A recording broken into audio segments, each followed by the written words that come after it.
والسلام على رسول الله أما بعد أعوذ بالله السميع العليم من الشيطان الرجيم من همزه ونفخه ونفسه بسم الله الرحمن الرحيم اللهم صل على محمد وعلى آل محمد كما صليت على إبراهيم وعلى آل إبراهيم إنك حميد مجيد اللهم بارك على محمد وعلى آل محمد كما باركت على إبراهيم وعلى آل إبراهيم إنك حميد مجيد رب يسر ولا تعسر وعليك توكلنا يا ذا الجلال والإكرام اللهم انفعنا بما علمتنا وعلمنا ما ينفعنا وزدنا علما اللهم طهر قلوبنا من النفاق وأعمالنا من الرياء وألسنتنا من الكذب وأعيننا من الخيانة فإنك تعلم خائنة الأعين وما تخفي الصدور اللهم إنا نسألك فعل الخيرات وترك المنكرات وحب المساكين وإذا أردت بعبادك فتنة فاقبضنا غير مفتونين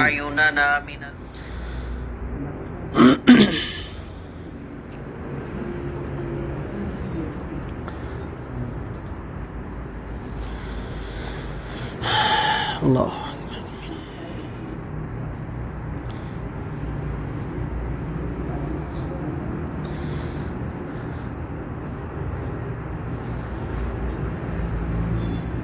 سابقہ اسباق میں ہم نے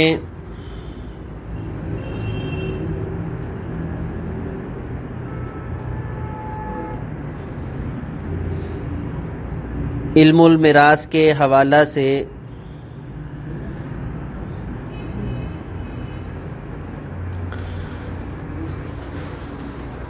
چند ایک اہم چیزیں ان کو پڑھنے کی اور سمجھنے کی کوشش کی ہے، جس میں اللہ کے فضل و کرم سے کافی حد تک اللہ تبارک و تعالیٰ کا فضل، احسان، کرم اور اس مولا کی رہنمائی سے ہم نے کئی ایک چیزیں سیکھی ہیں۔ تو علم المیراث میں جس سٹیپ پر ہم کھڑے ہیں یہ ایک بنیادی سٹیپ ہے،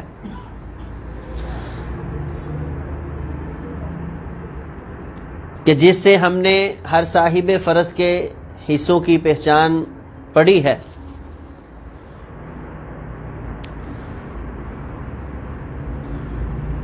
اور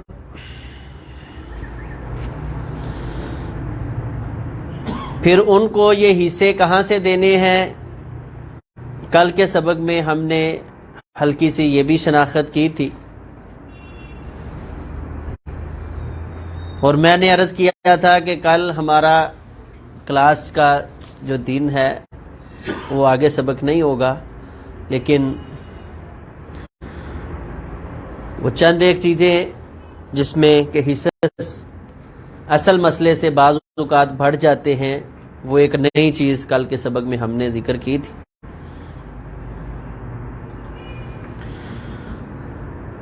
تو میں کوشش کرتا ہوں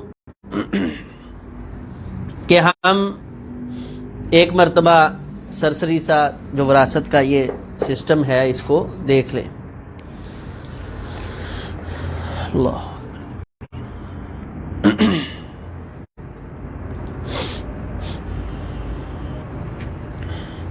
سب سے پہلے ہم نے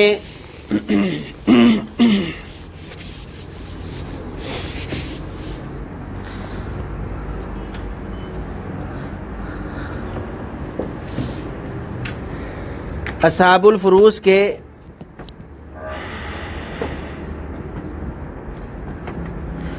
جو حصص ہیں ان کی پہچان کرنی ہے.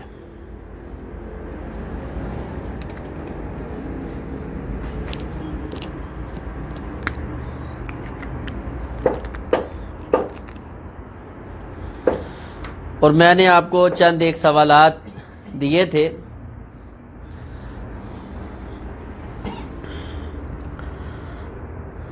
بسم اللہ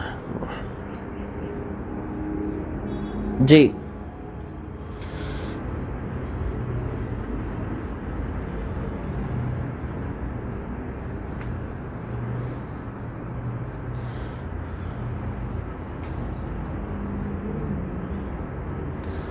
اس میں سوال نمبر ہے 31 بیوی، ماں، بیٹی اور چچا.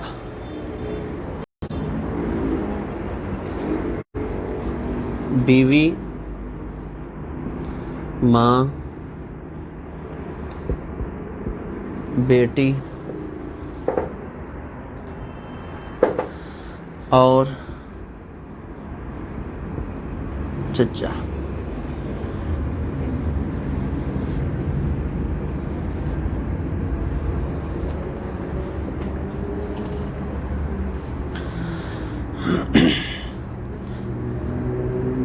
تو اس میں ہم نے سب سے پہلے یہ ایک فرضی مسئلہ ہم حل کر رہے ہیں، لیکن اگر آپ نے کوئی بھی وراثت حل کرنی ہے اس کا سب سے بہترین طریقہ کیا ہے؟ میت کے جو رشتہ دار ہیں وہ سارے شمار کر لیے جائیں. اسی طرح عمومی جب لوگ وراثت حل کرنے بیٹھتے ہیں تو شروع کرتے ہیں جی وہ فلاں کی شادی فلاں کے ساتھ ہوئی، فلاں کے اتنے بیٹے تھے. ان کے کہ جی مجھے یہ بتانے کی ضرورت نہیں ہے.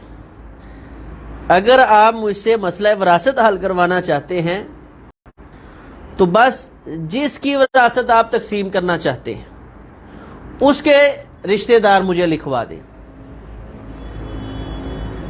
اور اس میں رضاعت، منہ بولا، ستیلا یہ وارث نہیں ہے. یا نسب ہے یا نکاح ہے. ان دو اعتبار سے جو اس کے رشتہ دار لگتے ہیں ان سب کے نام لکھوا دیے جائیں بس. ورنہ آپ سننا شروع کر دیں گے تو وہ آپ کو بھی پزل کر دے گا. آپ کو نہیں سمجھ آئے گی کہ میں وراثت کیا حل کر رہا ہوں. تو اس میں بنیادی آپ نے یہ سب سے پہلے اس کو جب وہ بات ان کے نہیں اس بات نہیں بات بعد میں سنیں گے. جس فرد کی آپ نے وراثت لکھانی ہے اس کے جس کو ہم نے وراثت دینی ہے وہ کیا کیا لگتے ہیں. دوسری غلطی کیا ہوتی ہے؟ چلے میت ٹھیک ہے، لیکن اچھا جی ابو فوت ہوئے ہیں اور ابو نے میرے ساتھ ایک بہن بھی چھوڑی ہے. اب وراثت حل کرنے والا سمجھتا ہے شاید میت کی بہن ہے، حالانکہ وہ میت کی بیٹی ہوتی ہے.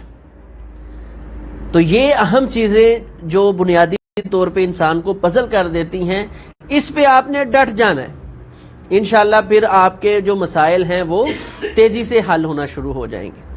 کوئی بھی میت ہے بھئی اس کے جو رشتہ دار زندہ ہیں وہ سارے کے سارے لکھوا دیے جائیں، اور اس میں پہلے شرط لگا دیں کہ وہ اس کا نسبی یا سببی یعنی نکاح کے عوض اس کا رشتہ اس کے ساتھ قائم ہوا ہو. سوتیلا، منہ بولا، رضاعت والا رشتہ وراثت میں کوئی تصور نہیں ہوتا. اس کے بعد آپ نے ان کے حصص لکھنے شروع کرنے ہیں. بیوی، جو میں نے آپ کو ٹیبل اصحاب الفروض کے بنائے ہیں وہ چھوڑ کے جانے کے اعتبار سے ہے. وہ یعنی بیوی کی وراثت کا یہ مطلب نہیں کہ بیوی مرے گی تو اولاد ہوگی تو نہیں. بیوی کی وراثت کا مطلب ہے کہ میت نے ترکے کے ساتھ یہ چھوڑے ہیں، ترکہ بھی چھوڑا ہے اور یہ رشتہ دار بھی چھوڑے ہیں. تو یہ بیوی میت کی ہے. ٹھیک ہے، اب یہ کہنے کی ضرورت نہیں کہ یہ بیوی اس کے بیٹے کی ہے، یہ آپ کو مینشن کرنے کی ضرورت نہیں رشتوں میں. بس یہ بیوی کس کی ہے؟ میت کی. یہ ماں کس کی ہے؟ میت کی. یہ بیٹی کس کی ہے؟ میت کی. یہ چچا کس کا ہے؟ میت کا. ان چیزوں پر آپ کھڑے ہو جائیں گے انشاءاللہ. یہ جو بار بار سوال آتا ہے نا بچوں کی طرف سے کہ جی یہاں میں پزل ہو گیا، یہاں مجھے سمجھ نہیں آ رہی، تو یہ انشاءاللہ تھوڑا سا مضبوط ہو جائیں، بس اس بات پر ڈٹ جائیں، آپ پزل ہونا ختم ہو جائیں گے اللہ کے فضل سے. تو میت نے بیوی چھوڑی ہے، اس کے بعد دوسرا طریقہ کیا دیکھنا ہے کہ بیوی کی دو حالتیں ہیں وراثت لینے میں، یا تو میت کی اولاد ہوگی یا میت کی اولاد نہیں ہوگی. تو میت کی اولاد ہوگی تو بیوی کو کیا ملے گا؟ میت کو سمن ملے گا، یعنی 8واں حصہ 1/8. جی شاباش ماشاءاللہ. اچھا ایک منٹ میں ادھر تو میرا خط لگتا ہے انہوں نے حل بھی کر دیا ہے. بیوی کو سمن، ماں کو سدس، بیٹی نصف، چاچا اسبا. ماشاءاللہ، الحمدللہ الحمدللہ رب العالمین، الحمدللہ رب العالمین. اللہ تعالیٰ آپ کے فہم، شوق، ذوق. حقیقت بات ہے انتہائی خوشی ہوتی ہے کہ اتنے مختصر وقت میں اللہ کے فضل سے اللہ تعالیٰ نے ہماری اتنی چیزوں میں رہنمائی فرما دی. الحمدللہ. جی ماں کو سدس کیوں ملنا ہے؟ کیونکہ میت کی اولاد ہے. اگر اولاد نہ ہوتی تو ماں کو کیا ملتا؟ ماں کو کیا ملتا اگر میت کی اولاد نہ ہوتی تو؟ کتنی حالتیں ہیں ماں کی؟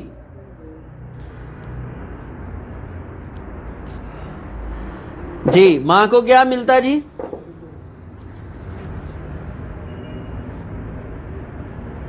سلس. شاباش. ماں کو سلس ملتا. دو حالتیں ہیں.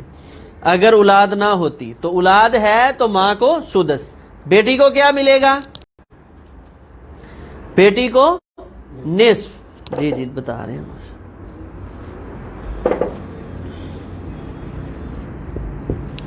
چچا کو کیا ملے گا؟ اسبا. کیوں؟ بنوت، ابوت، اخوت، اموت. تو نہ بیٹے، نہ باپ، نہ بھائی، تو چچا وارث ہو گیا. یہاں پر بھی ایک بات سمجھنی ہے، میں آپ کو بعد میں سمجھاتا ہوں انشاءاللہ. یہ چچا کے موضوع پر، چچا اسبا ہو گیا. جی ایک ٹیبل سے آئے ہیں یا دونوں ٹیبلوں سے مل کے؟ اصل مسئلہ کتنے سے بنے گا؟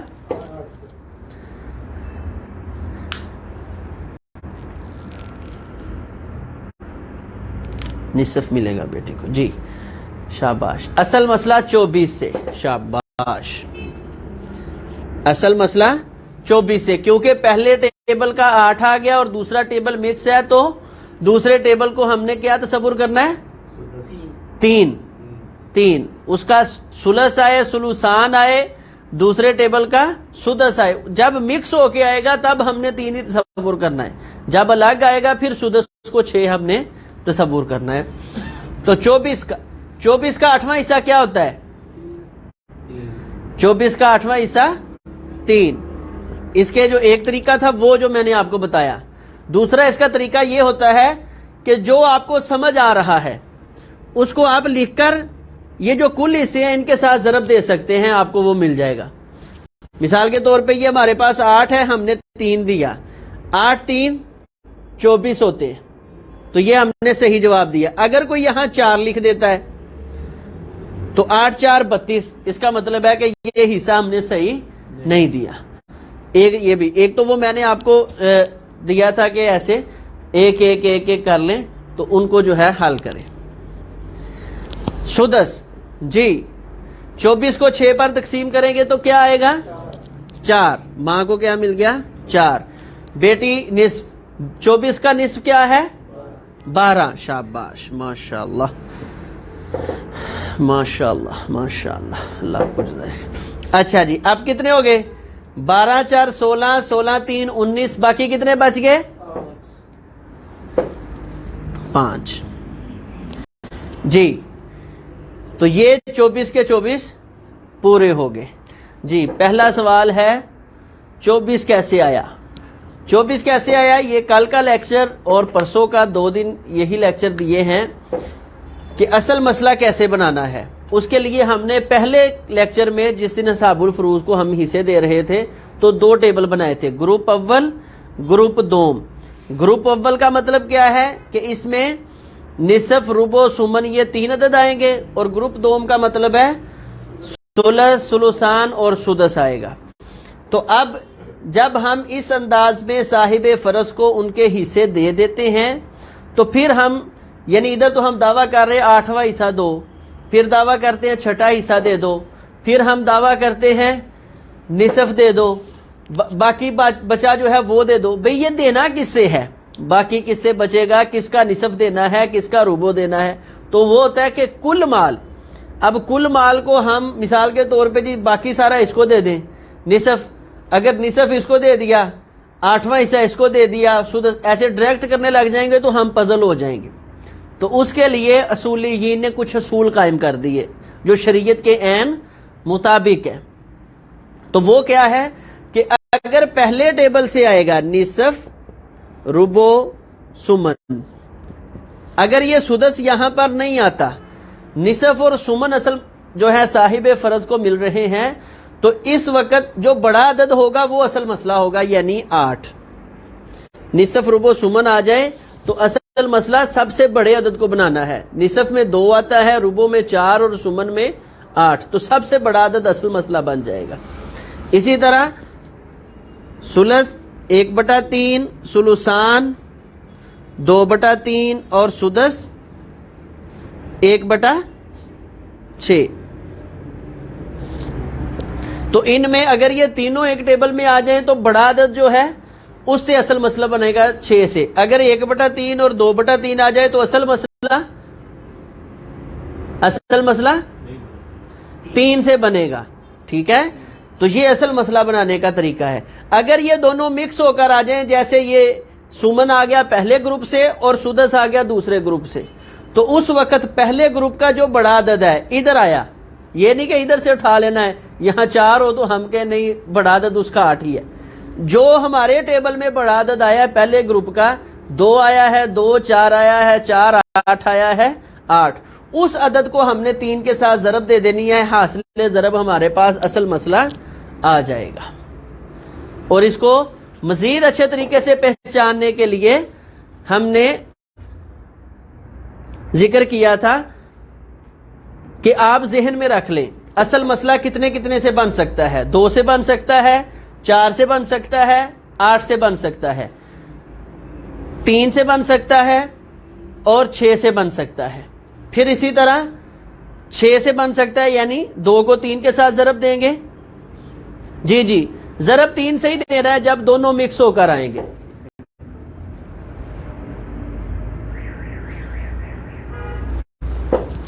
ٹھیک ہے؟ تو اگر ربع ان کے ساتھ دوسرے ٹیبل کے ساتھ ربع مل کے آ جاتا ہے، یا دوسرے ٹیبل میں نصف، ربع، سدس یہ 3 آ جاتے ہیں، تو پہلے ٹیبل کا بڑا عدد کون سا ہے؟ 4، ربع 4 کو ہم نے 3 کے ساتھ ضرب دینی ہے، ٹھیک ہے؟ تو اسی طرح 6 اور اس کے بعد 12 کے بعد 24، ان مسائل کے علاوہ کسی اور سے اصل مسئلہ نہیں بنے گا، 25 اصل مسئلہ نہیں ہوگا، ٹھیک ہے؟ اسی طرح 7 اصل مسئلہ نہیں ہوگا، ٹھیک ہے؟ اسی طرح 5 اصل مسئلہ نہیں ہوگا۔ بس یہی جو چند عدد ہم نے بتا دیے یہی اصل مسئلہ بنیں گے۔ اس کے بعد دوسری چیز کل ہم نے ذکر کی تھی کہ بعض اوقات اصل مسئلہ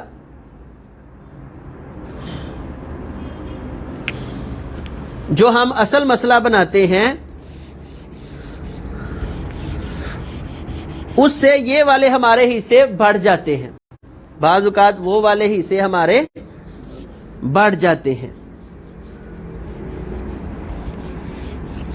تو اس وقت کیا کیا جائے، کیسے ہمیں پہچان ہو کہ ہمارا یہ مسئلہ درست ہے یا نہیں ہے؟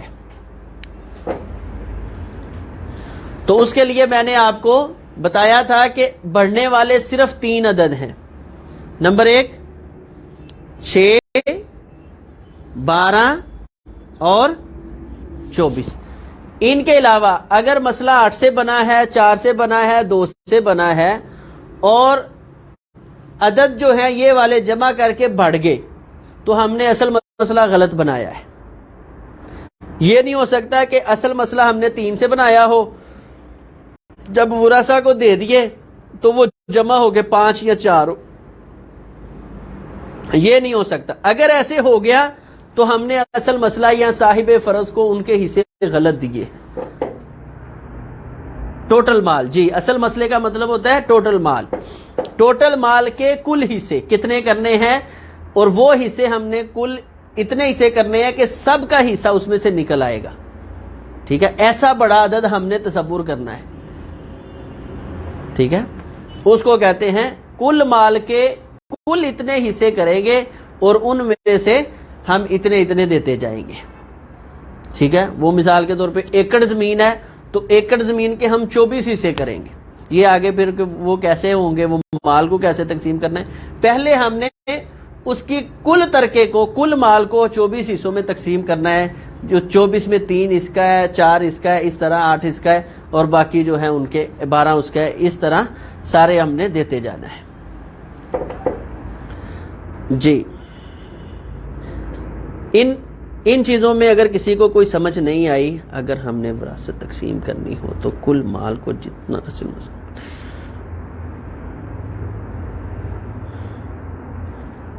جی, اگر وراثت سے مراد آپ کا وہ ترکہ دینا ہے تو وہ نہیں, حافظ ابو بکر صاحب, ٹھیک ہے, وہ نہیں ہے. ابھی کل مال کے ہم نے حصے کرنے ہیں, ابھی دینے نہیں ہیں اتنے اتنے. ٹھیک ہے, چاچا کے آگے آپ نے لکھا اسبا. جی جی, اسبا. اسبا سے مراد ہے کہ کل مال باقی جو جتنا بچے گا صاحب فرض کو دے کر وہ سارے کا سارا لے جائے گا. اسبا کے حوالہ سے آج میرا دل تھا میں آپ کو چند ایک چیزیں سمجھاؤں, کیونکہ یہ بعض اوقات تھوڑا سا اس میں مغالطہ لگ جاتا ہے. جو ابھی یہ باتیں سمجھائی ہیں ان میں سے اگر کوئی سمجھ نہیں آئی تو آپ پوچھ لیں, تاکہ پھر ہم اسبات کی طرف چلیں. پھر 1-2 مثالیں انشاءاللہ حل کریں گے.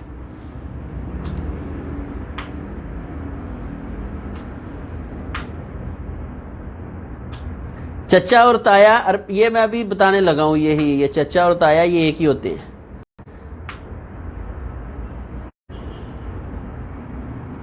ایک گروپ سے ہو تو کیسے آئے گا, چلے یہ کر لیں.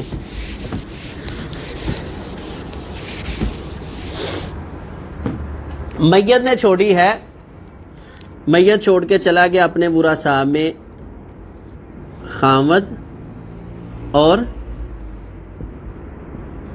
بیٹی. خامد کو کیا ملے گا اولاد ہونے کی صورت میں,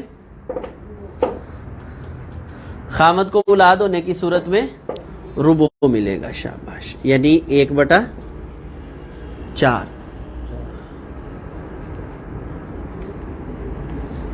1/4. بیٹی کو کیا ملے گا, نصف. جب ہم نے یہ ہم نے پہلے ٹیبل سے دینے تھے, جب ہم نے یہ دے دیے الحمدللہ اکثر جو ہے آپ کو یہ چیز سمجھ آ گئی. چچا کی بیٹی چھوڑی ہے, اس کو کچھ نہیں ملنا, بیٹا چھوڑے گا تو اس کو ملے گا. اصل مسئلہ 4 سے بن گیا. شاباش, اصل مسئلہ کتنے سے بن گیا, جی اصل مسئلہ 4 سے کیوں بنا, کیونکہ ایک ہی ٹیبل سے دونوں جو ہیں صاحب فرض کے حصے آگے ٹیبل 1 سے. تو جب ایک ہی حصے جو آ جائیں گے اس وقت جو بڑا عدد ہوگا وہ اصل مسئلہ بنے گا. تو 4 اصل مسئلہ. اب 4 کا چوتھا حصہ کیا ہے, 1, اور 4 کا نصف کیا ہے, 2 حصوں میں تقسیم کریں گے تو 2.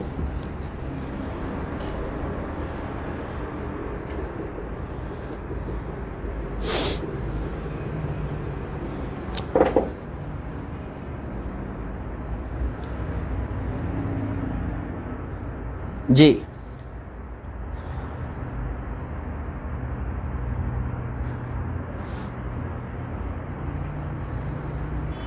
شاباش.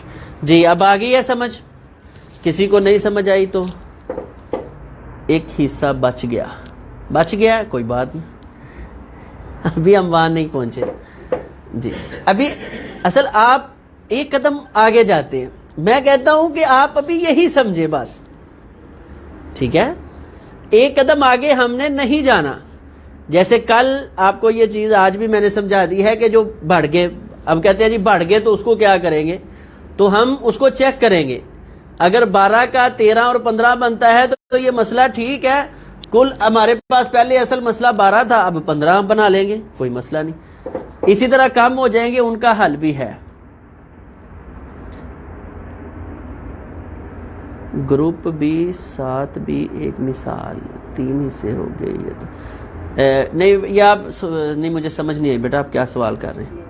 یہ گوگل میٹ پر جو ابھی سوال لکھا ہے نا مثال والا, چچا زاد کو بھی ملتا ہے وراثت میں حصہ. جی جی بیٹا ملتا ہے, وہی میں سمجھانے لگا تھا چچا زاد کو کیا ملنا ہے.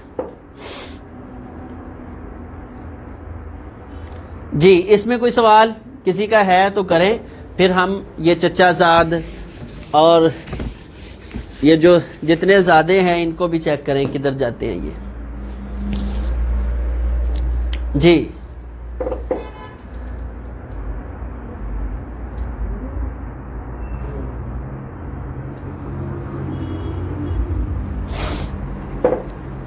اسبات ہیں بن نفس, اسبات بن نفس ہیں, وہ ہم نے پڑھے تھے کتنے ہیں, بنوت.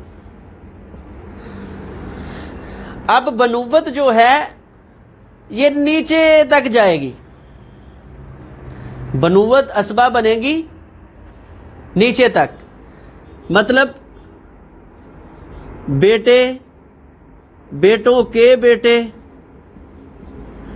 بیٹوں کے بیٹوں کے بیٹے, یہ سارے بنوت میں شامل ہوتے ہیں. لیکن جب قوی درجہ حقیقی بیٹا موجود ہو تو بیٹوں کے بیٹے یہ وارث نہیں ہوتے.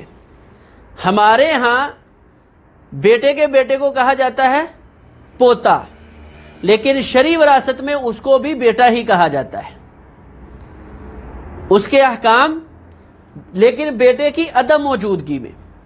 اگر کوئی بیٹا موجود ہے تو پوتے کو کچھ نہیں ملنا, کیونکہ اصل موجود ہے. حقیقی جو حقیقت میں اولاد تھی وہ موجود ہے, تو اولاد کی اولاد, اولاد کی اولاد کی اولاد کی اولاد, یہ ساری اولاد ہی شمار کرتی ہے شریعت اسلامیہ وراثت کے مسئلے میں. لیکن شرط کیا ہے کہ قوی درجے والا وہاں اس جہت سے قوی درجے والا کوئی موجود نہ ہو. مثال کے طور پر ایک میت چھوڑ کے گئی ہے بیٹی اور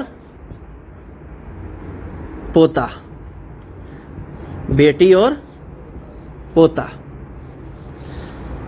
تو اکیلی بیٹی کو کیا ملے گا, نصف.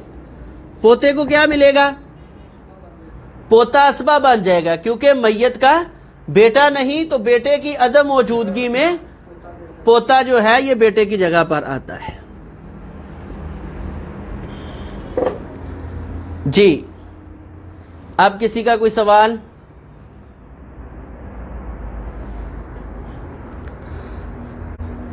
اگر ایک عورت کا پہلا شوہر فوت ہو جائے, اس کے 4 بیٹے ہوں تو وہ دوسری شادی کر لے, تو دوسرے شوہر سے ایک بیٹا ہو, تو ان کی کس طرح وراثت تقسیم ہوگی؟ وراثت کس کی تقسیم کرنی ہے, میں نے شروع میں آج پھر یہ چیز ذکر کی تھی کہ ان سے یہ فائنل کروانا ہے آپ نے کہ میت کی اولاد کتنی ہے.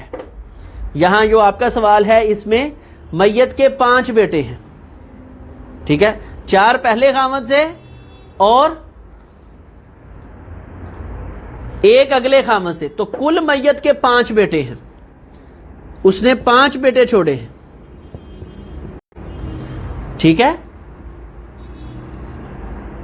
لیکن یہ اس کے خاوند سے وراثت نہیں لے گا, یہ 5 کے 5 بیٹے اپنی ماں سے وراثت لیں گے جس کے یہ بیٹے ہیں, ٹھیک ہے.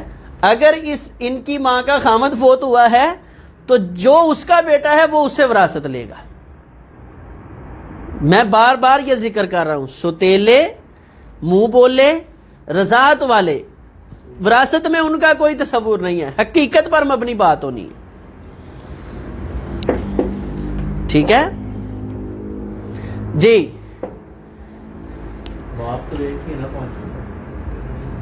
نا، نہیں، 4 کا ایک باپ ہے، 1 کا ایک، وہ ہو یا نہ ہو وہ الگ بات ہے، ٹھیک ہے نا۔ ہم نے جس کی وراثت دینی ہے اس کے یہ 5 بیٹے لگ رہے ہیں، بس اس کے ہم گنے گے یہ 5۔ اگر 3 بیٹیاں ہی ہو تو، اگر 3 بیٹیاں ہیں، اچھا پھر آپ اسبا سے اصحاب الفروض کی طرف آگے، 1 سے زائد جتنی بھی بیٹیاں ہیں ان کو ثلثان ہی دینا ہے۔ کیا اس کا نام،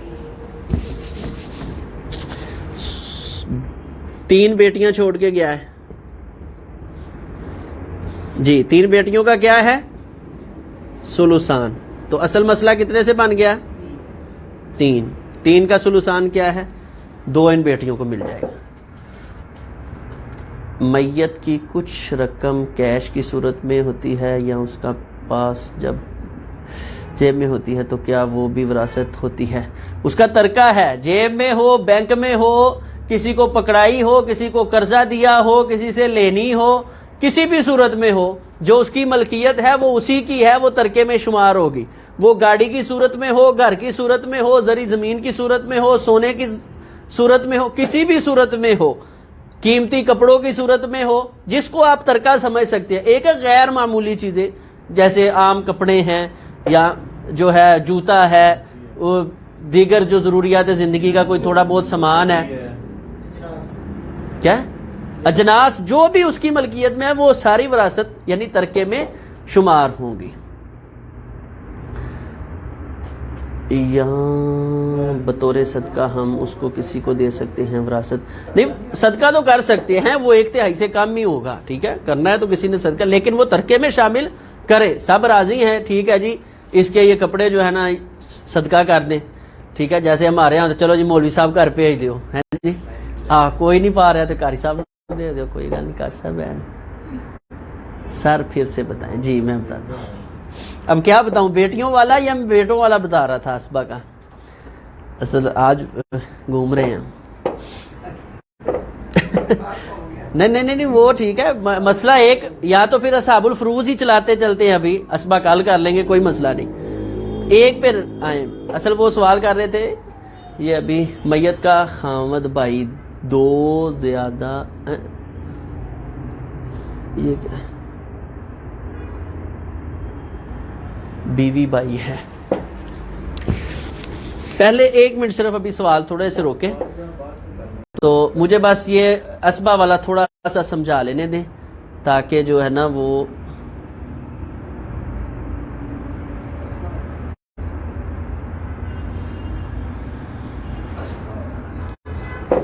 جی۔ نمبر 1 پہ بنوت تھا، تو یہ میں نے بتا دیا کہ بیٹوں کے بیٹے، لیکن اگر میت کے قوی رشتہ دار یہاں موجود ہے، مثال کے طور پر میت چھوڑ کے گئی ہے بیٹا اور پوتا، تو بیٹے کو کیا ملے گا، اسبا، اور پوتا محروم ہو جائے گا، ٹھیک ہے، یعنی جب قوی رشتہ موجود ہو تو اس جگہ جو اس سے، اگر یہاں بیٹا نہ ہوتا تو یہی پوتا اسبا بن جانا تھا، تو بیٹے پوتے کی وراثت جیسے دادے کی وراثت باپ والی ہے، اسی طرح پوتے کی وراثت اس کے میت کے بیٹے والی ہے، ٹھیک ہے۔ اس کے بعد ہے ابوت۔ ابوت تو آپ کو اچھے طریقے سے ماشاءاللہ سمجھ آ گیا ہے۔ ابوت میں باپ، دادا، میت کا پردادا، میت کا لکڑ دادا اور اوپر جتنے دادے ہیں سارے کے سارے اس میں شمار ہوں گے۔ اگر میت کے بیٹے اور کچھ یتیم پوتے بھی ہیں تو پوتوں کو ملے گا یا نہیں؟ پوتوں کو کچھ نہیں ملے گا، پوتوں کے لیے پھر وصیت کرنی ہے دادا نے۔ اگر بیٹا، میت کا بیٹا زندگی میں اس کی فوت ہو گیا ہے اپنی اولاد چھوڑ کر، تو اس میت کو چاہیے کہ اپنی زندگی میں ان اپنے یتیم پوتوں کے لیے وصیت کر کے جائے۔ تفصیل سے پہلے لیکچر میں یہ چیز ذکر ہو گئی ہے، اگر کسی کو سمجھ نہیں آئی اس کو دوبارہ سن لیں جی۔ تو یہ سارے ہمارے ہاں دادا ہے، پردادا ہے، لکڑ دادا ہے، لیکن وراثت کی زبان میں یہ سارے کیا ہیں؟ باپ ہیں، لیکن کوی کی موجودگی میں ضعیف نہیں ہونا۔ اس کے بعد ہے اخوت۔ نہیں نہیں، نانا نہیں وارث ہوتا، نہیں پھر بھی نہیں، پھر وہ ذو الارحام میں جائیں گے، وہ لگ گائے گی بحث اینڈ پہ۔ اخوت، اخوت کا مطلب ہے بھائی۔ اب بھائیوں کی اولاد، بھائیوں کی اولاد، اس کو ہمارے ہاں کیا کہا جاتا ہے؟ بھتیجا۔ بھائی کی اولاد کو کیا کہا جاتا ہے؟ لیکن وراثت کی زبان میں کیا کہا جاتا ہے؟ بھائی۔ بھائی کا بیٹا، بھائی کے بیٹے کا بیٹا، بھائی کے بیٹے کے بیٹے کا بیٹا، یہ سارے بھائی ہیں میت کے، یہ سارے اخوت میں آئیں گے۔ یعنی بنوت بھی نہیں ہے، بیٹا پوتا پڑپوتا بھی نہیں ہے، باپ دادا پردادا بھی نہیں ہے، تو پھر ہم دیکھیں گے کہ میت کا بھائی، میت کے بھائی کی اولاد میں سے کوئی زندہ ہے تو اس کو اسبہ وارث بنا دیں گے، اگر نہیں تو نہیں۔ جی، اس کے بعد ہے اموت۔ اموت کسے کہتے ہیں؟ چچا کو۔ تو چچا کے بیٹے ہمارے ہاں کیا ہوتے ہیں؟ لیکن وراثت میں چچا ہی ہوں گے، ٹھیک ہے؟ وراثت میں چچا کے بیٹے چچا قرار پاتے ہیں، چچا کے بیٹوں کے بیٹے بھی چچا قرار پاتے ہیں، چچا کے بیٹوں کے بیٹے بھی چچا ہی قرار پاتے ہیں۔ وہ آپ کے ظاہری رشتے میں بے شک پوتا لگتا ہو، لیکن وراثت کی زبان میں وہ جیسے ہم رشتے جوڑ لیتے ہیں کہ جی یہ میرے جو ہے نا چاچے کے بیٹے کا بیٹا تو یہ میرا پڑپوتا بن گیا، ٹھیک ہے؟ ہمارے ہاں پیدا ہوتے بھی بعض بچے نانے بنے ہوتے ہیں نا، یعنی ہماری اپنی رشتہ داری ہے، وراثت کی اپنی رشتہ داری ہے، ٹھیک ہے؟ تو وراثت کی زبان میں اموت کی نسل سے جتنے بھی نیچے آئیں گے وہ سارے چچا قرار پائیں گے، وہ کزن شزن نہیں ہم ان کو کہیں گے۔ جب وراثت میں ہم لکھیں گے تو ان کا رشتہ کیا لکھیں گے؟ یہ نہیں کہ یہ اب بھائی لکھ دیں گے، یہاں پر چچا تایا ایک ہی ہے، اموت میں وہ آئے گا، ٹھیک ہے؟ اب کسی کا اس مسئلہ میں کوئی سوال ہے اسبا سمجھنے میں تو وہ کرے۔ بھائی ہے، چچا ہے، یہ اگر 10 ہے 12 ہے تو وہ اسبا بن گیا، تو وہ جتنا مال آئے گا پھر ان میں تقسیم ہوگا۔ جی بھائی چچا اگر 10 ہے 12 ہے، ہاں جی، وہ باقی جتنا مال بچے گا ان میں وہ برابر کا تقسیم ہوگا، آئے گا وہ برابر تقسیم ہوگا۔ برابر تقسیم ہوگا۔ جی، اگر بیٹیاں ہوں پوتی کے ساتھ، ایک پوتی کے ساتھ بیٹیاں، جی ایک ہے، اگر چچا ایک ہے تو باقی جو چچا ہے وہ فوت ہو گئے، ان کی اولاد ہے، ان کو تو نہیں ملے گا نا، صرف چچا کو ملے گا۔ کیا 10 چچا ہے تو باقی چچا فوت ہو گئے 9 کے 9، ان کی اولادیں ہیں، ایک چچا زندہ ہے تو صرف چچا کو ملے گا۔ چچا کو، کبھی جب موجود ہے تو ضعیف کو نہیں ملنا، کبھی درجہ وہ رتبہ آپ نے مد نظر رکھنا ہے کہ سب سے کبھی درجے میں ایک ہے، یہ نہیں کہ 10 بوتے کبھی ہو جاتے ہیں کوٹ دن کے چاچے نو، اس اعتبار سے کبھی نہیں، کبھی اعتبار سے رشتے کے اعتبار سے کہ چچا اکیلا کبھی ہے۔ ہاں جی، اگر میت چھوڑ کر گئی ہے بیوی اور بھائی، بیوی اور بھائی، اس کو ہم حل کریں۔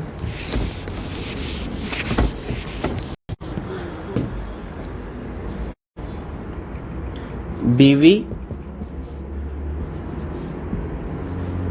بھائی، اس میں ساتھ آپ لگا لیں چچا کا بیٹا۔ ہاں جی، بیوی کو کیا ملے گا؟ بیوی کو یہاں پر ربو، بھائی کو اسبا، چچا کے بیٹے کو، یہ بھی تو کزن لگتا ہے نا، بھائی نہیں ہے، یہ ہمارے اعتبار سے بھائی ہے، وراثت کی اعتبار سے یہ چچا ہی ہے، بے شک چاچے کا بیٹا ہے، ٹھیک ہے؟ ہمارے عرف میں اس کو کزن یا بھائی کہہ لیں گے، وراثت میں اس کو چچا ہی کہیں گے۔ جی اسبا کی بحث اگر آپ کو سمجھ آ گئی ہے تو بہترین، الحمدللہ، اللہ کا فضل ہے۔ کسی کا کوئی سوال ہو اسبا کے حوالہ سے یا اصحاب الفروز کے حوالہ سے اور نمبر 3 پر اصل مسئلہ بنانے کے حوالہ سے وہ ذکر کر دیں، نہیں تو ایک چھوٹی سی بحث ہے وہ میں آپ کو بتا دینا چاہتا ہوں۔ اصل مسئلہ کے حوالے سے بس ایک بحث رہ گئی، کسی نے سوال نہیں کیا، لیکن میں جب لکھوں گا نا تو آپ کے ذہن میں فوراً سوال آ جائے گا کہ یہ کہاں گیا، اور بڑا آسان ہے، روزمرہ یہ چیز پیش آنے والی وہ چیز ہے۔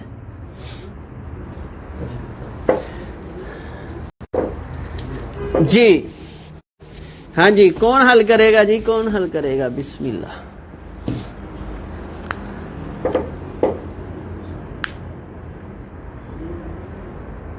خامد بھائی 3 بہن، خامد میت نے چھوڑا ہے خامد بھائی اور 3 بہنیں۔ خامد کو کیا ملے گا؟ خامد کو کیا ملے گا؟ ربع کیوں ملے گا؟ خامد کو اولاد نہیں ہے تو کتنا ملتا ہے؟ کتنا ملتا ہے؟ نصف ملتا ہے، نصف۔ بھائی کو کیا ملے گا؟ بھائی اسبا، کیوں؟ کیونکہ بنوت نہیں ہے، ابوت نہیں ہے، بیٹا نہیں ہے، باپ نہیں ہے، تو بھائی اسبا۔ 3 بہنوں کو کیا ملے گا؟ 1 سے زائد بہنیں ہیں، سلوسان ملے گا، لیکن آپ کو پتا ہے بیٹی بہن اپنے درجے کے مذکر سے مل کر کیا بن جاتی ہے؟ اسبا بالغیر، پڑھے تھے نا آپ نے؟ جی، تو اس کے درجے کا بھائی اور بہن میت کے ایک درجے میں ہوتے ہیں، ٹھیک ہے نا؟ تو بھائی اور بہن اپنے بھائی کے ساتھ مل کر بھی اسبا بن گئی، وہ اسبا بالنفس ہے اور یہ اسبا بالغیر ہے۔ شاباش شعیب بھائی، اسبا بالغیر، اسبا بالغیر، بہت اچھے، بہت اچھے، اللہ آپ کو جزائے خیر عطا فرمائے، ماشاءاللہ۔ اصل مسئلہ کتنے سے بنا؟ ایک ہی ٹیبل پہلے سے آیا ہے 1/2، تو یہ 2 سے 2 کا نصف 1، یہ خامد کو مل گیا، باقی کیا بچا؟ دونوں اسبا ہیں تو ان دونوں کو 1 مل جائے گا۔ اب ان 3 اور 1 4 لوگوں میں کیسے تقسیم کرنا ہے، یہ اصل سوال ہے، یہ سمجھانا چاہ رہا تھا، تو خود بخود آ گیا ہے۔ میت چھوڑ کے ہی اسبا گئی ہے، اصحاب الفروز کا تو ہم اصل مسئلہ بنا لیں گے، اب میت چھوڑ کے ہی سارے اسبا گئی ہے، اب کیا کریں؟ مثال کے طور پر میت چھوڑ کے گئی ہے 1 بیٹا اور 1 بیٹی، 1 بیٹا اور 1 بیٹی۔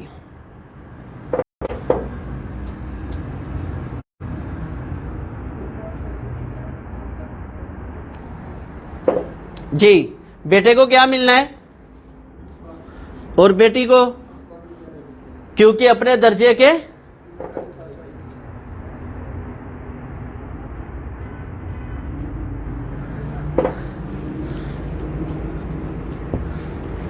اب ہم نے یہ حصے تو نکال لیے کہ یہ دونوں اسبا ہیں، اب ان دونوں میں وراثت کیسے تقسیم ہونی ہے؟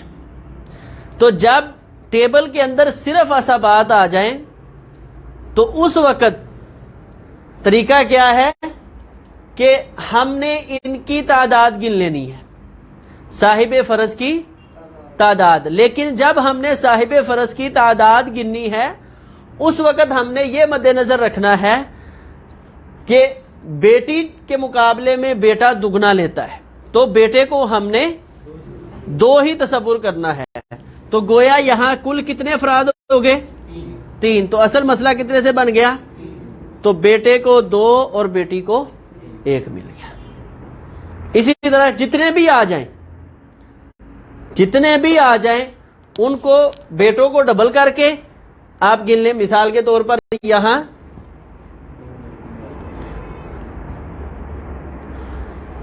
بیٹے 3 ہیں, بیٹے 3 ہیں,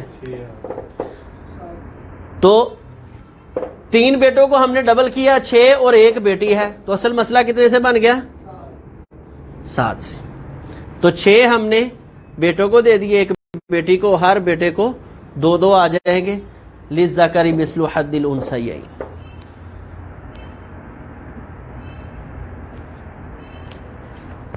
اگر بیٹے 3 اور بیٹیاں بھی 3 ہوتی جی, بیٹے 3 ہیں,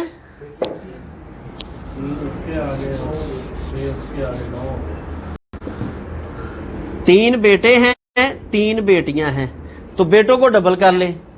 6 اور 3 اصل مسئلہ 9 سے, 6 ان کو دیے, 3 ان کو دیے, ہر ایک کو 2 آگے, ہر ایک کو 1 آگے. جی آ گئی ہے سمجھ اب سب کو؟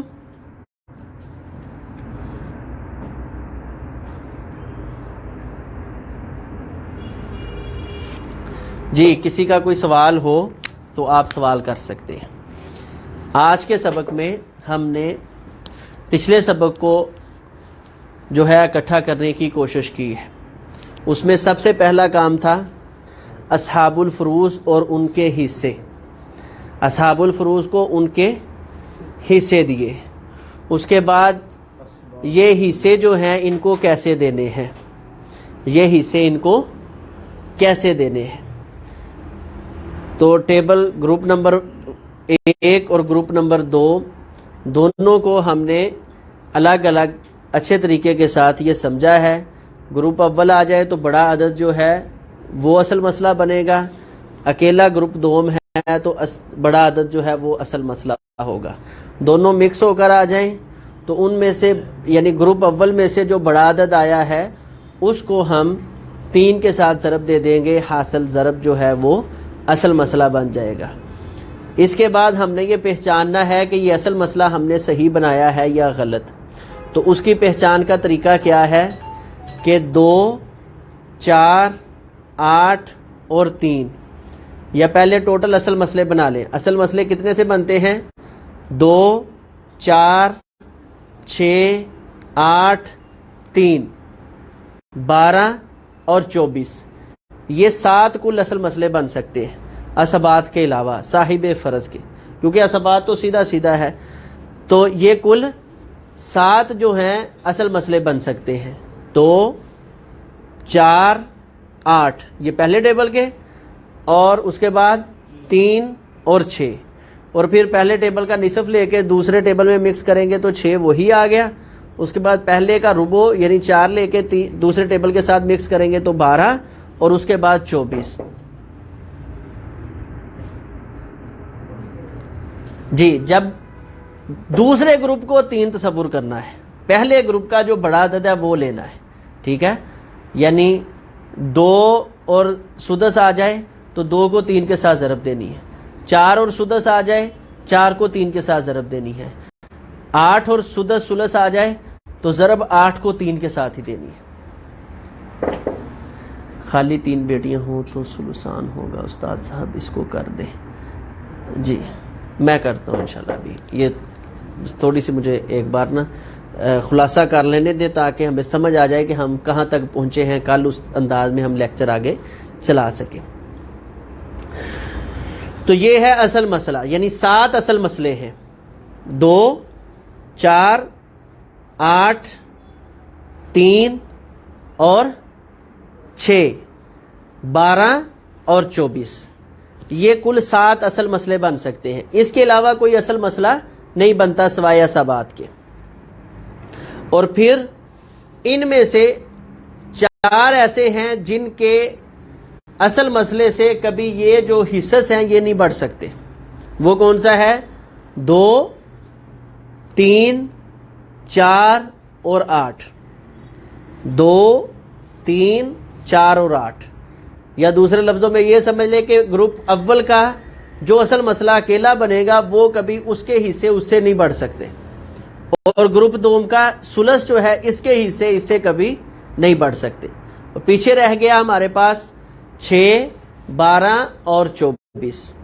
تو 6 کا عدد بڑھ کر 7 8 9 تک چلا جائے تو ہمارا مسئلہ درست ہے. اگر اصل مسئلہ ہم نے 6 سے بنایا اور ہمارے کل حصص جو ہم نے ورثاء کو دیے وہ 11 بن گئے تو ہم سمجھ لیں یا اصل مسئلہ غلط ہے یا ہم نے اصحاب الفروض کو حصص غلط دیے. یہ نہیں ہو سکتا کہ مسئلہ بھی درست ہو اور مسئلہ بھی اصل مسئلہ بھی 6 ہو اور حصص جو ہیں وہ 11 تک پہنچ جائیں. حصے پھر زیادہ سے زیادہ 9 تک رہ سکتے ہیں. اس کے بعد ہے 12 کا حصہ 13 اور 15 صرف طاق عدد میں پہنچتا ہے. 14 16 ہو جائے تو یہ غلط ہے. اسی طرح 24 اس کا حصے بڑھ کر 27 ہو سکتے ہیں. اگر اصل مسئلہ 24 ہے اور ہمارے حصے بڑھ کر 25 ہو گئے یا 26 ہو گئے تو یہ ہم نے یا اصل مسئلہ غلط بنایا ہے یا ہم نے اصحاب الفروض کو حصص غلط دیے ہیں. یہاں تک ہماری یہ بحث تھی جو ہمارے 3 دن کے لیکچر تھے ان کا یہ خلاصہ تھا. باقی اسبات کی بحث ہم نے پڑھی ہے کہ بنوت کے اندر بیٹے کی اولاد ساری شامل ہوگی, اولاد کی اولاد کی اولاد کی اولاد کی اولاد, لیکن کبھی رشتہ ہوتے ہوئے دوسرے کو کچھ نہیں ملنا. ٹھیک ہے. اسی طرح اس کے بعد ہے ابوت. باپ اوپر تک جو ہے باپ کا باپ کا باپ کا باپ کا باپ جتنے بھی اوپر ہیں, اگر درمیان سے سارے سکپ ہیں تو اوپر والا جو ہے وہ باپ کی حیثیت سے وراثت لے گا. اسی طرح اس کے بعد میت کا باپ بھی نہیں ہے, بیٹا بھی نہیں ہے, اخوت ہے, بھائی ہے, بھائی نہیں ہے, بھائی کی اولاد ہے, بھائی کی اولاد ہے تو یہ ساری بھائی کے حکم میں آئے گی. اسی طرح بھائی بھی نہیں, بھائی کی اولاد بھی نہیں ہے تو چچا ہے تو چچا اسبا بنے گا. اگر چچا نہیں تو چچا کی اولاد کی اولاد کی اولاد, یہ ساری کی اسبا تصور ہوگی. اور اس میں ہمارے والے جو مشہور رشتے ہیں وہ تصور نہیں ہوگے, جو وراثت کے رشتے ہیں آپ نے وہی سمجھنے ہیں. چچا کے بیٹے کا حکم چچا والا ہے, کزن والا نہیں ہے, بھائی والا نہیں ہے. اور بھائی کے بیٹے کا حکم بھتیجے والا نہیں ہے, یعنی چچے والا نہیں ہے, اس کا حکم بھائی والا ہے. بھائی کے بیٹے کا حکم بھائی والا ہی ہے. تو یہ چند ایک چیزیں آپ کے سمجھنے والے تھی. خالی 3 بیٹیاں ہوں تو بیٹا ان کو ثلثان ملنا ہے. ٹھیک ہے. اصل مسئلہ 3 سے بن جانا ہے. 3 بیٹیاں, اصل مسئلہ ثلثان سے 1/3. اصل مسئلہ کیا آیا 3 کا ثلثان کیا ہے, یعنی 3 ہی سے کر کے ہم نے 2 دینے ہیں. ایک حصے میں 1 آتا ہے تو میت کی صرف چچا کی بیٹی ہو تو نہ یہ اسبا ہے اور نہ ہی یہ صاحب فرض ہے. ٹھیک ہے. میت کے چچا کی بیٹی نہ اسبا ہے نہ صاحب فرض ہے, یہ ذو الارحام ہے. یہ انشاءاللہ آخر پہ ہم اس کی بحث کریں گے. ٹھیک ہے. یعنی میت نے ان کے رشتے جو ہیں وہ تصور نہیں کیے. اب اس میں میں پہلے بھی آپ کو کہہ رہا ہوں کہ یہ 3 بیٹیوں کو 2 کیسے ملیں گے, انشاءاللہ یہ حل ہم کر کے چھوڑیں گے. ٹھیک ہے. مال کس کو ملے گا, ابھی آج ہماری کلاس ختم نہیں ہو گئی. مال میرے پیارے بھائی ہم انشاءاللہ دے کر پھر ہی کلاس ختم کریں گے. ابھی تو حصے بنا رہے ہیں مال کے, پھر مال دینا ہے. ٹھیک ہے. تو آپ جو ہے نا, میں کہہ رہا ہوں قدم وہاں جمائیں, یہاں سوال کریں نا. یہاں کیا سوال ہے, اصل مسئلہ کیسے بنا, اصل مسئلہ کے حصے کیسے, یہ آپ کے اصل سوال ہے. یہ نہیں کہ باقی مال کہاں چلا گیا, ابھی مال ہم دے نہیں رہے. ٹھیک ہے. جب وہاں پہنچیں گے انشاءاللہ وہاں بھی یہ بات ہو جائے گی. ایک عورت صرف ایک بہن اور شاید شوہر چھوڑ کر گئی. ایک بہن اور چچا کے بیٹے. جی, ایک بہن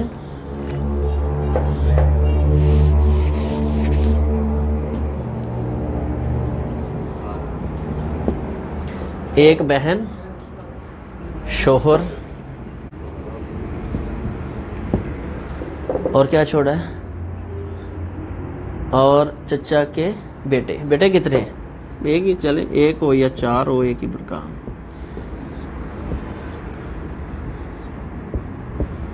چچا کے بیٹے، ٹھیک ہے. تو بہن کو کیا ملے گا؟ خامد آئیے شغل جی. بہن کو کیا ملے گا؟ بہن اکیلی آئی ہے، اکیلی بہن کو نصف. خامد کو کیا ملے گا؟ نصف ملے گا نا، اولاد نہیں ہے اس کی. تو پیچھے کیا رہ گیا؟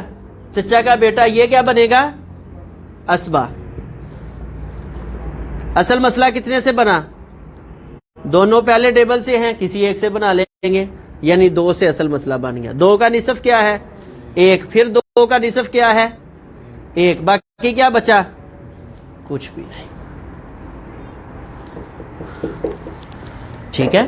اس طرح اس کی وراثت جو ہے انشاءاللہ ہم ابھی حصص کس طرح دینے ہیں، ان کا اصل مسئلہ کیا بنانا ہے، یہ آخر میں جو میں نے خلاصہ ذکر کیا ہے، کوشش کریں اس کو آپ اپنے پاس محفوظ کریں.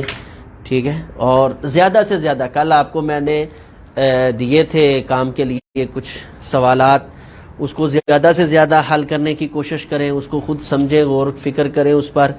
جو ہے جتنی زیادہ پریکٹس ہوگی اتنا انشاءاللہ آپ زیادہ آپ کے لیے آسانی ہو جائے گی. اسبا محروم نہیں ہو گیا، اسبا کو ملنا وہ ہے جو بچے گا. یہ محروم اور جو ہے نا یہ اسبا، یہ 2 الگ چیزیں ہیں. ٹھیک ہے نا. کل میں نے اس کی مثال دی بھی تھی کہ ایک وقت اسبا کو نہیں ملا. ٹھیک ہے نا. اللہ تعالیٰ جانتے ہیں نا کہ کون زیادہ حقدار ہے.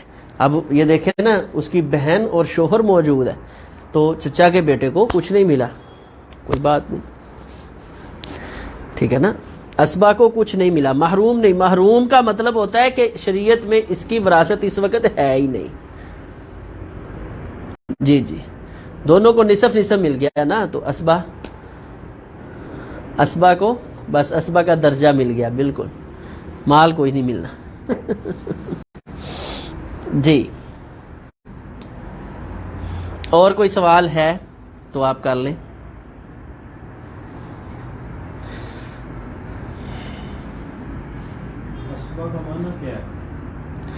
اسبا کا لغوی معنی ہے گھیرنا.